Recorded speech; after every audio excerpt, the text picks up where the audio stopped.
نبی کریم صلی اللہ علیہ وسلم نے ارشاد فرمایا کہ قیامت والے دن اللہ کے عرش کا سایہ جن خوش نصیبوں کو حاصل ہوگا ان میں ایک خوش نصیب نوجوان عابد ہوگا۔ قوت شہوانیہ اور قوت غضبانیہ،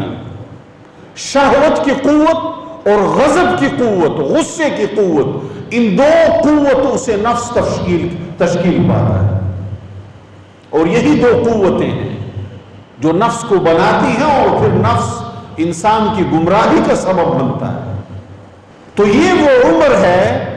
کہ جب یہ دونوں قوتیں انسان کے اندر طاقتور ہوتی ہیں، تگڑی ہوتی ہیں، اس عمر میں۔ تو اس وجہ سے جب ایک نوجوان آدمی اللہ کے حضور سجدہ ریز ہوتا ہے،